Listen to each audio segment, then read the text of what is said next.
Namaskaram, welcome to my channel VPK Nutrition, Mind Body Healing with Pushpa. In today's episode, I'm going to be talking about men's mental health. Now, studies show that mental health affects everybody in life, but however, men are less likely to even acknowledge it, recognize it, or seek help.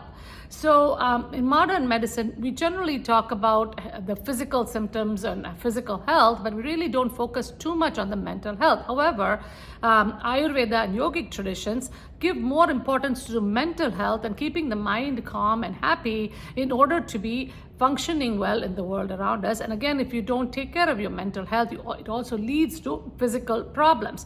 So again, this is very important to understand because it is a holistic approach. So today I will share some information from modern medicine as well as from Ayurveda about the symptoms and causes and how to take care of yourself. I will give you some tips at the end that men can start using right away. Now again, this is not just for men, this is also for the women because we are the ones who deal with the men in our lives in different capacities and relationships at work and friends, etc. So again, this is also helpful for us to understand how the mental makeup is for men and how to help them better. So stay tuned.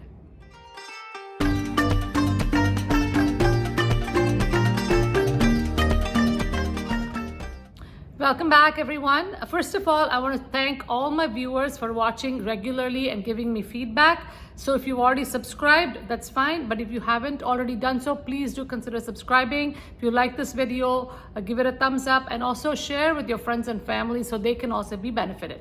So let's start with our topic today. As a woman myself, and of course a lot of the women out there, you know that men have difficulty expressing their emotions. At least majority of the men have problem expressing emotions, and again, this is how they've been socialized since childhood. Now again, women do not have that problem because we express our feminine side more. Now all human beings have both feminine and masculine energies within them.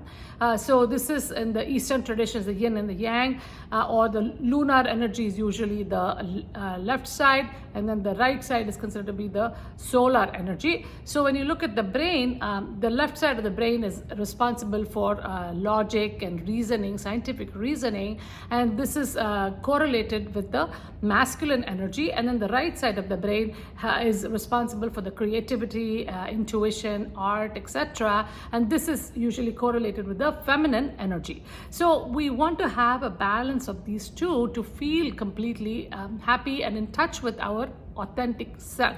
Now, when you try to suppress one of those energies, which is the female energy, which men do, then you feel kind of ungrounded. You don't feel content and happy.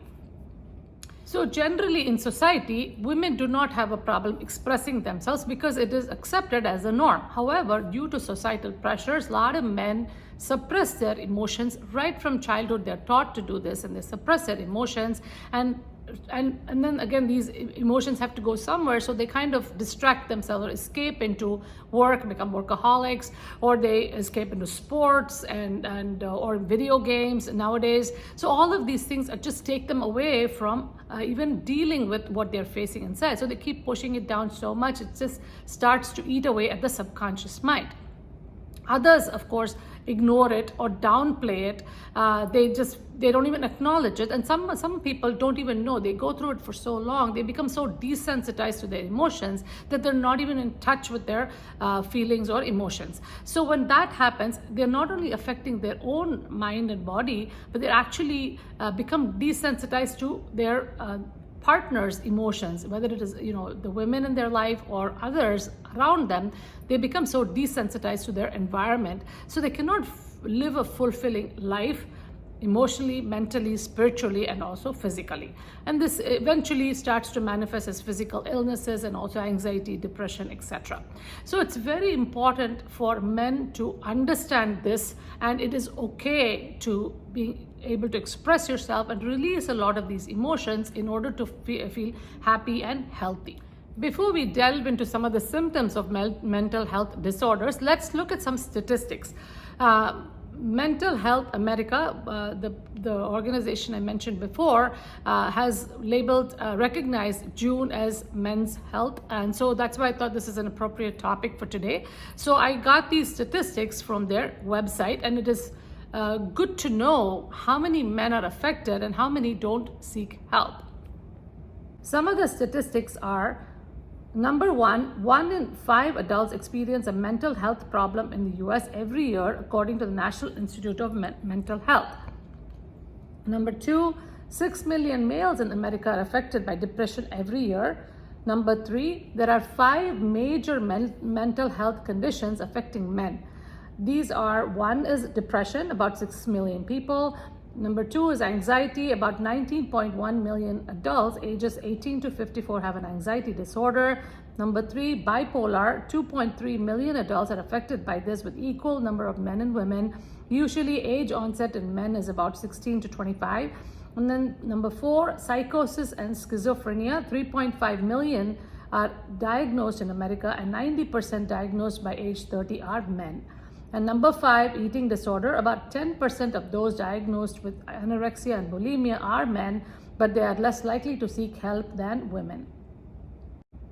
One of the major problems that among men is that they may not even recognize that they have symptoms of mental health, and again, they may not even think it's a problem. But then once it starts accumulating, it becomes more of a problem in the long run. So let's look at some of these symptoms. Number 1 is escapist behavior, such as spending a lot of time at work or sports, video games, just kind of escaping completely so they don't have to think about it. Number 2, physical symptoms such as headaches, digestive problems, and pain. Number 3, misuse of alcohol and or use of drugs. Number 4, controlling violent or abusive behavior. Number 5, anger, irritability, or aggressiveness, inappropriate anger. Number 6, risky behavior such as reckless driving. Number 7, noticeable changes in mood, energy level, or appetite. Number 8, difficulty concentrating, feeling restless or on edge. Both men and women can experience other symptoms like feeling sad, hopeless, or empty, feeling extremely tired, having difficulty sleeping or sleeping too much, not getting pleasure from activities that they enjoyed before, or even suicidal thoughts. One of the causes they found is low testosterone levels can be linked to depression, stress, and mood swings, especially in older men. Again, women are always in touch with their emotions, so they usually express themselves and they have no problem seeking help if they feel like they cannot handle it. However, men who feel like they can handle everything on their own do not seek help as much. And there are 4 reasons for this. Number 1 is reluctance to talk about it or even admit they have a problem. Number 2, downplaying the symptoms and brushing it aside or just ignoring it. Number 3, social norms, going back to conditioning from childhood or cultural norms that have taught them to stay strong and kind of suppress their emotions. Number 4, self-stigma is the internalization of the social stigma, in that the person with the mental illness feels it's shameful about his or her symptoms. So as you can see, they are programmed this way right from childhood, so it's hard to break that conditioning and go out and ask for help. And we know, even we make jokes about men not even asking for direction. So think about mental issues, like a huge thing. To admit something that you have a problem with kind of is looked upon as some kind of a weakness among men. And again, this kind of stigma has to change in your men's mind, not even in the society, but in your own self, so you can actually help yourself. So why is this important today? We notice in the modern world, more and more young people, adolescents and young adults, going to schools and colleges, are facing a lot more stress, pressure, anxiety, depression, and even suicide. So again, this is because men or these young adults, they have a negative attitude towards seeking psychological services, and the studies have shown this, versus the women or girls. So they also found that out of the suicide rates in universities, about 69% are male versus female. So again, this is a huge problem that is coming up. And there was a study that I found. This was an article which talked about UK's educational system. They did a focus group study to find out what are some of the things that we can do to help these young adults to seek help and not just hold it in till it's too late. So again, at the end of the study, based on surveys, they came up with 5 different themes that could be helpful, or why they were not seeking help for mental illnesses. And this can be used as a stepping stone to create programs that can actually draw more of them to seek help. As a result of that study, 5 general themes were recognized to use as potential approaches to help the people to seek help. So the first theme was that they found that the men have difficulty in confiding to somebody of fear of being judged, or just fear of expressing themselves outwardly. Number 2, the masculine stereotypes that you have to be very strong and be self-sufficient. All of these things were deterrents for them to seek help, because when they did seek help, they felt like they're showing some kind of a weakness. Number 3, there was a lack of consensus on the duration as well as what kind quality of the study. So meaning that should it be really formal and a certain duration, or should it be informal, like a light-hearted support group kind of stuff. But again, they could not come to a consensus on this based on the group of participants. Number 4, the barrier to seeking help was difficulty in understanding what symptoms that they have, and if they do have the symptoms, how to recognize them, and also where to go for help. Number 5 was using labels like mental health and well-being and things like that were also a deterrent for men. It's sort of like a label which they did not really like very much. So as you can see, they recognized about 5 areas where the future programs can focus on, so that they can start helping these students right from a young age. So let's look at it from an Ayurvedic standpoint. Now again, Ayurvedic approach is always a holistic approach, and we definitely pay attention to the mind of the person as well as the physical body. So even in my own consultations, I also look at all the other factors in their life, like the stress and the sleep and their emotions and all of that, and relationships and work and things, to determine if there is help needed for the mind as well, not just the physical ailment that they come to me for. So according to Ayurveda, we know the 3 body types, Vata, Pitta and Kapha. So the manifestation is different. When the Vata is out of balance, it manifests different symptoms, and so each of these imbalances give you different symptoms for mental health. So if there is a Vata imbalance, usually it manifests as anxiety, lack of enthusiasm, fatigue, headache, digestive issues and constipation.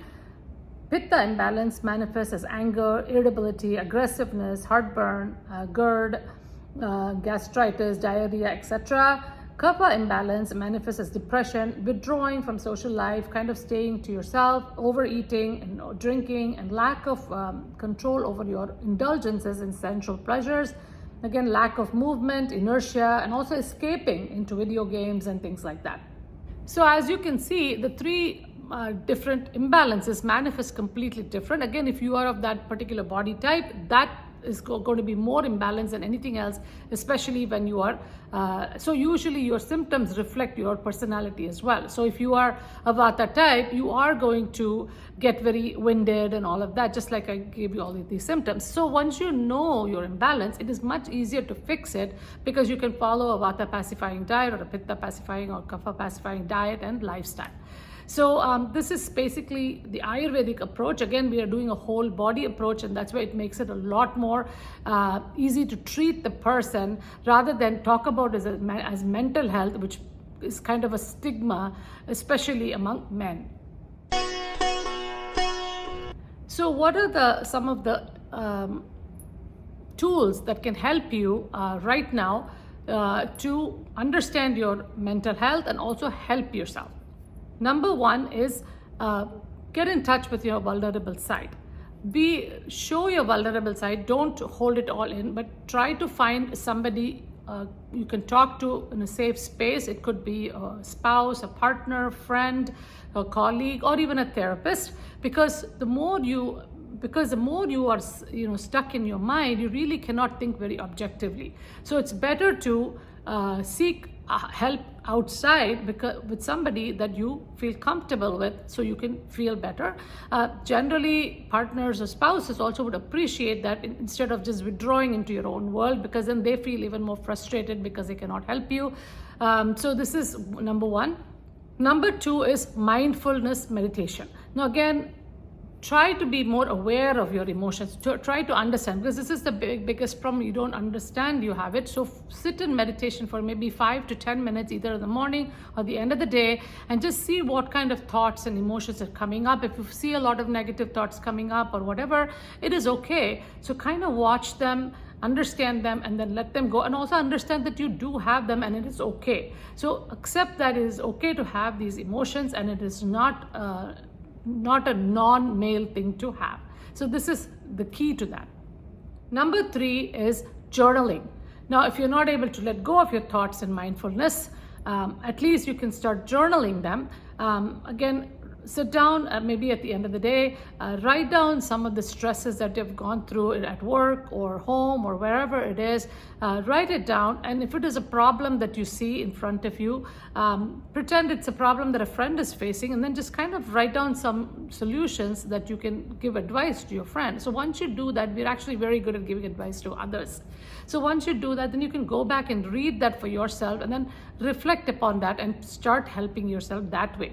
So again, here you get to be self-sufficient on your own, and at the same time able to release a lot of those negative emotions. Number four is, if you're more physically oriented, then naturally doing some exercise, doing some, going for walks or a run or any of those things, activities can also help release a lot of the tension. However, if you are more of a Vata type, you're already winded and tired and fatigued, then it's better to do some yoga asanas. Now, yoga asanas are more grounding in nature. Again, focus on your breath and do these poses, and help to calm your mind down. Then once you calm your mind down, then it's a lot easier to deal with your own issues and the stress that you face.